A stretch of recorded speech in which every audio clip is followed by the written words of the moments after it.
Hello friends, कैसे हैं आप। मेरे चैनल में आपका स्वागत है। हमेशा की तरह यूज़फुल टिप्स के साथ आज की वीडियो शुरू करते हैं।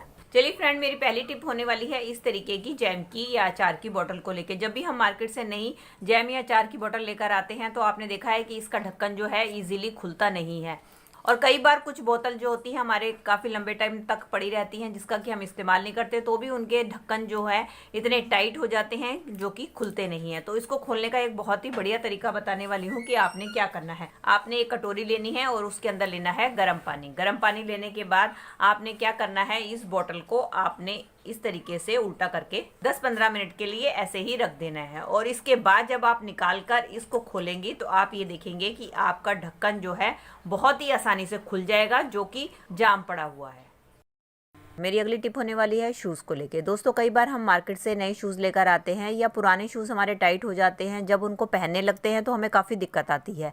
तो उसके लिए बहुत बढ़िया ट्रिक है कि आपने क्या करना है, जब भी आप शूज़ पहनने लगे उससे पहले आपने लेना है एक स्पून और उसको आपने शूज़ के अंदर इस तरीके से रख देना है। और इसके बाद जब आप शूज़ को पहनेंगे तो आप देखेंगे बहुत ही ईजिली आपका पैर शूज़ के अंदर चला जाएगा, आपको कोई भी दिक्कत नहीं होगी। मेरी अगली टिप होने वाली है इस तरीके के टूथपेस्ट की ट्यूब को लेके। जब भी आपने नोटिस किया है कि हम इसको यूज़ करते हैं तो यूज़ करते करते क्या होता है कि हमारा आधा पेस्ट जो है ऊपर की साइड रह जाता है और आधा पेस्ट जो है पीछे की साइड रह जाता है, जिसके कारण जब हम इसको आगे प्रेस करते हैं तो ये पीछे चला जाता है और पीछे से प्रेस करते हैं तो ये आगे आ जाता है। तो ये बार बार आगे पीछे ना हो, उसके लिए मेरा ये हैक आपके लिए काफ़ी यूज़फुल होने वाला है कि आप इसको कैसे एक जगह पे फिक्स करके रख सकते हैं जिससे कि आपका टूथपेस्ट बार बार आगे पीछे ना हो। तो इस तरीके से आपके घर पे इस तरीके के क्लिप तो होते ही होंगे जिससे कि आप अपने पैकेट्स को जो है सील करके रखते हैं। तो इसका इस्तेमाल करेंगे हम अपने इस टूथपेस्ट की ट्यूब में। इसके लिए हमें क्या करना है, इसको पहले हमने ऊपर कर लेना है और अपनी इस क्लिप को इसके ऊपर लगा देना है। अब इसके बाद जैसे जैसे कि आपको इसको इस्तेमाल करना है, जैसे जैसे आपका पेस्ट खत्म हो आप इसको इस तरीके से आगे की तरफ पुश करते जाएं। इससे आप देखेंगे कि आपका जितना भी पेस्ट जो इधर की साइड पे बचा होगा धीरे धीरे करके आपके ऊपर की साइड पे आ जाएगा। आई होप आपको कैमरे में अच्छी तरीके से दिखाई दे रहा होगा। ये देखिए, जैसे कि मैं प्रेस करते जा रही हूँ मेरी नीचे वाली ट्यूब सारी खाली होती जा रही है और सारा मेरा जो पेस्ट है वो ऊपर की साइड आता जा रहा है। ये देखिए, इस तरीके से जैसे जैसे आपका ख़त्म हो आप इसको ऊपर कर सकते हैं। अभी देखा मेरा एंड यहाँ हो गया है क्योंकि मेरे इसके अंदर ट्यूब के अंदर पेस्ट काफ़ी है। बस आप इसको छोड़ दीजिए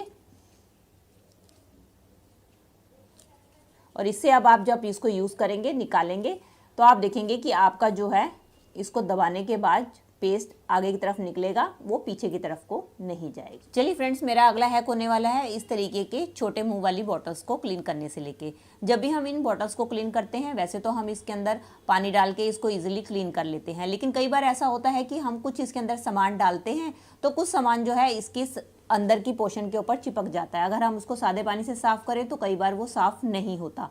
तो उसको साफ़ करने के लिए हमें जो है कोई भी स्क्रबर की ज़रूरत पड़ती है जिससे कि हम इसको क्लीन कर सकें। तो इसके लिए मेरी ये टिप काफ़ी यूज़फुल होने वाली है आपके लिए। तो उसके लिए लेंगे हम इस तरीके से एक फॉक और उसके साथ हमें ज़रूरत होगी इस तरीके के स्टील के स्क्रबर की, जो कि हमारे घर पे होता है। अब हम क्या करेंगे, इसको अच्छी तरीके से रोल बना लेंगे और अपने कांटे को इसके अंदर फंसा देंगे। ये देखिए, अब हमें जिस भी चीज़ को क्लीन करना है जिसका माउथ छोटा हो उसको हम इस कांटे की मदद से इसके अंदर डाल देंगे। ये एक्चुअली में मेरी बॉटल का मुंह काफ़ी छोटा है और मेरा स्क्रबर थोड़ा सा मोटा है, इसलिए मुझे दिक्कत आ रही है। ये देखिए, इस तरीके से डाल के आप इजीली अपने बॉटल के अंदर कुछ भी जो भी चिपका है उसकी मदद से आप इसको क्लीन कर सकते हैं।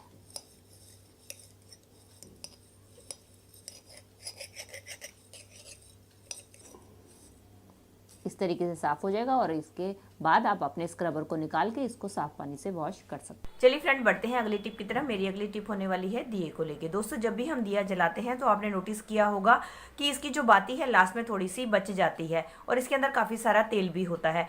तो इसको हम ऐसे फेंक भी नहीं सकते हैं। तो इसका आपको मैं बहुत ही बढ़िया यूज़ बताने वाली हूँ कि आप इसको कैसे रीयूज़ कर सकते हैं। उसके लिए आपने क्या करना है, उसके लिए लेना है आपने तेज पत्ता और तेज पत्ते को आपने थोड़ा सा तोड़ देना है।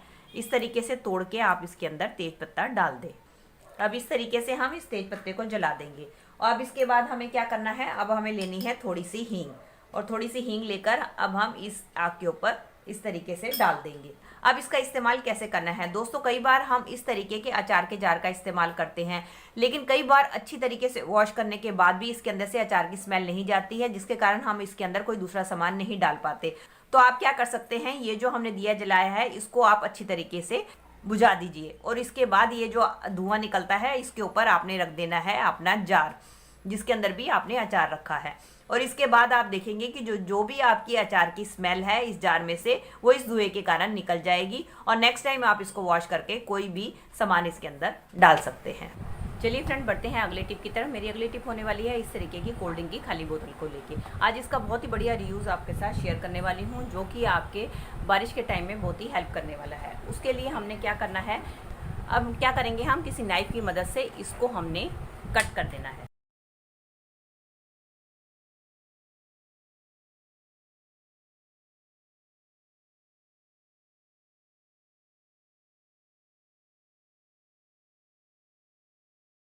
इस तरीके से मैंने बोतल को कट कर दिया। अब हम इसका ऊपर वाला हिस्सा भी कट कर देंगे। आपकी मर्जी है, कट करना चाहें तो कट कर सकते हैं, ना करना चाहें तो आप ना भी करें।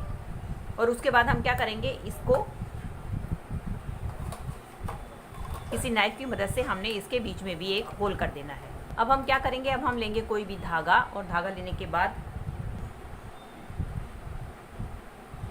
इसके बीच में मैं इस तरीके से गिठा लगा दूंगी ताकि धागा हमारा इसके अंदर से ना निकले।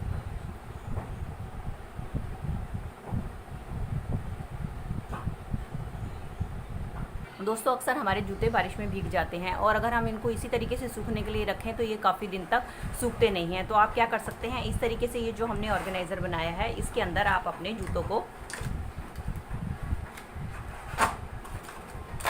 इस तरीके से डाल दें और इसके बाद आप लें कोई भी चूड़ी और चूड़ी की मदद से आप इस तरीके से ऐसे हुक तैयार कर लें।